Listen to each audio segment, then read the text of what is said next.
السلام علیکم ورحمۃ اللہ وبرکاتہ۔ الحمدللہ وکفا وسلام علی عبادہ الذین اصطفى اما بعد۔ عن زید بن خالد الجہنی رضی اللہ تعالی عنہ قال قال رسول اللہ صلی اللہ علیہ وسلم من فطر صائما كان له مثل اجره غیر انه لا ينقص من اجر الصائم شيئا او كما قال۔ یہ ترمذی کی روایت ہے جس میں اللہ کے رسول صلی اللہ علیہ وسلم نے ارشاد فرمایا کہ جو کوئی روزے دار کو افطار کراتا ہے روزے دار کے جتنا ہی اجر ہے، یعنی جتنا روزے دار کو اجر ملتا ہے روزہ رکھنے پر اتنا ہی اجر روزہ افطار کرانے پر بھی ملتا ہے۔ اور بیہقی کی ایک روایت جو حضرت سلمان فارسی رضی اللہ تعالیٰ عنہ سے مروی ہے، جو ایک طویل حدیث ہے جس میں اس چیز کا بھی تذکرہ ہے کہ رمضان کا پہلا عشرہ رحمت والا، دوسرا مغفرت اور تیسرا جہنم سے خلاصی والا۔ اس طویل حدیث کا ایک جملہ ہے جس میں پیارے رسول صلی اللہ علیہ وسلم فرماتے ہیں کہ من فطر صائما کان له مغفرۃ لذنوبہ وعتق رقبتہ من النار۔ یہ دوسرا انعام ہے۔ پہلا انعام تو وہ تھا کہ روزے دار کے جتنا اجر اس کو ملے گا، اور دوسرا انعام جو حضرت سلمان فارسی کی بیہقی والی روایت میں ہے کہ اس کو روزے دار جتنا اجر تو ادھر مل رہا ہے، یہاں پر اسے کیا ملے گا کہ یہاں پر ملے گا اسے کہ اس کے گناہ معاف ہو گئے، اور دوسرا اسے جہنم سے نجات ملے گی کہ اللہ تعالیٰ اس کے گناہوں کو معاف کر کے اسے جہنم سے چھٹکارا عطا فرماتے ہیں۔ یہ روزے دار کو افطار کرانے پر ہے۔ اسی طرح اس حدیث کے آگے حضرت سلمان کہتے ہیں کہ صحابہ نے عرض کیا کہ قلنا یا رسول اللہ لیس کلنا یجد ما نفطر به الصائم۔ دیکھیں ہمارے لیے انتظام ہو رہا ہے۔ ظاہر بات ہے کہ وہ دور نہیں تھا جس میں ساری چیزیں مہیا ہو، فراوانی ہو، ہر ایک کے دسترخوان پر اتنی چیزیں سجتی ہو، یا ہر ایک کے پاس میں کھانے پینے کا اتنا کثیر انتظام ہو کہ وہ روزے دار کا بھی انتظام کر سکے۔ تو صحابہ نے عرض کیا، ہمارے لیے راہیں کھول دی کہ ہم میں سے ہر کوئی اس چیز کی طاقت نہیں رکھتا کہ وہ روزے دار کو افطار کرا دے۔ اب دیکھیں رحمت آ رہی ہے، اللہ کی مدد آ رہی ہے، ہمارے لیے سہولتیں اتر رہی ہے۔ صحابہ کا سوال ہمارے لیے سہولت کا سبب بن رہا ہے۔ پیارے رسول نے فرمایا کہ قال رسول اللہ صلی اللہ علیہ وسلم یعطی اللہ ھذا الثواب من فطر صائما علی مذقۃ لبن او تمرۃ او شربۃ ماء۔ کتنا پیارا جواب ہے۔ اللہ کے رسول فرماتے ہیں کہ اللہ تعالیٰ یہی ثواب، یعنی گناہوں کی معافی کا اور جہنم سے خلاصی کا، یہی ثواب عطا فرماتے ہیں اللہ تعالیٰ علی مذقۃ لبن، کہ ایک گھونٹ لسی پلا دے، او تمرۃ، یا ایک کھجور سے روزہ افطار کرا دے، او شربۃ ماء، یا پانی ہی پلا دے، پانی ہی پلا۔ سہولتیں در سہولتیں۔ دیکھیں اگر کسی کے پاس لسی پلانے کی سہولت ہے، ایک گھٹ لسی پلا دیا، روزہ افطار کروا دیا، تو اللہ تعالیٰ ثواب عطا کر رہے ہیں۔ اسی طرح ایک کھجور کا انتظام کرنا کس کے لیے کیا مشکل ہے، کیا مشکل ہے، لیکن ثواب دیکھے کہ اللہ تعالیٰ نے روزوں کی حفاظت کے لیے ادھر شیطان کو قید کیا اور ادھر کہا کہ لوٹو لوٹو۔ رمضان آتا ہی ہے، وہ سیزن ہے، وہ مہینہ ہے جو ہمارے ثواب میں اضافے کا سیزن ہے، بنتا ہے، ہمیں بنانے کے لیے آتا ہے۔ دل بناتا ہے الگ، صحت بناتا ہے، اس کے میڈیکلی فائدے الگ ہیں، صحت بناتا ہے الگ، اور جنت بناتا ہے الگ۔ یہ رمضان ہے، رمضان ہے۔ روزہ افطار کرانے پر اللہ کے رسول کی جانب سے یہ بخشش، یہ انعام، یہ تحفہ ملا ہے کہ اللہ تعالیٰ نے صحابہ کے سوال پر یہ انعام دیا ہمیں کہ ایک کھجور کھلا دی، ایک گھونٹ لسی پلا دیا، یا پیٹ بھر کر پانی ہی پلا دیا، پانی کا انتظام کر دیا روزے داروں کے لیے، تو اللہ تعالیٰ گناہوں سے معافی اور جہنم سے خلاصی دے رہے ہیں۔ دیکھیں سبحان اللہ۔ اسی حدیث کے آگے اللہ کے رسول فرماتے ہیں کہ ومن اشبع صائما سقاہ اللہ من حوضی شربۃ لا یظمأ حتى يدخل الجنہ او کما قال علیہ الصلوۃ والسلام۔ سبحان اللہ۔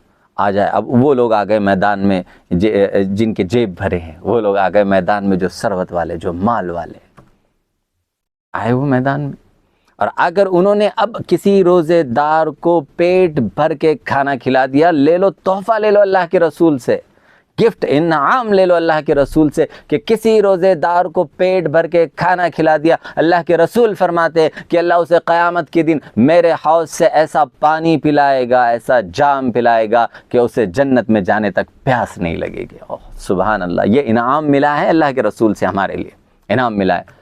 اب دیکھیں کیا مشکل ہوتی ہے ہمارے، یہ بیہقی کی روایت ہے جو حضرت سلمان فارسی رضی اللہ تعالیٰ عنہ سے مروی ہے۔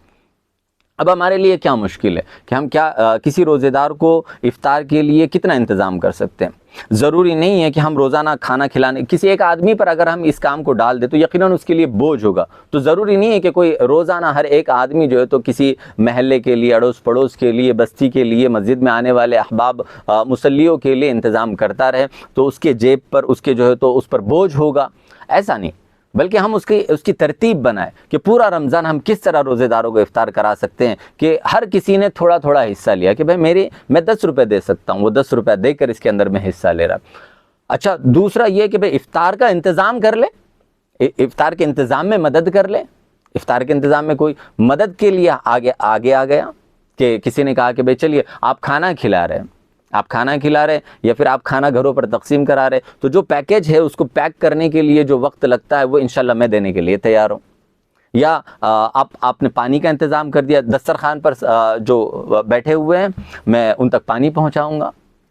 یہ اگر ہم ہمارے محلے کے کسی بھی مسجد میں جڑنے والے جوانوں کے لیے اگر ہم ان کے مصروفیت کے لیے اس مشغلے کو شروع کر دیں کہ بھئی روزانہ ہمارے محلے کے کچھ احباب ہیں جو افطاری کا انتظام کرتے ہیں، ان کی امداد کے لیے کچھ ایسے جوان کھڑے ہو جائے کہ بھئی آپ انتظام کریں پیسوں کا، آپ انتظام کریں کھانے کا، آپ انتظام کریں پینے کا، آپ انتظام کریں کچھ فروٹ کا، ہم انتظام کرتے ہیں پہنچانے کا یا روزے داروں تک ان کے دسترخوان تک لے جانے کا۔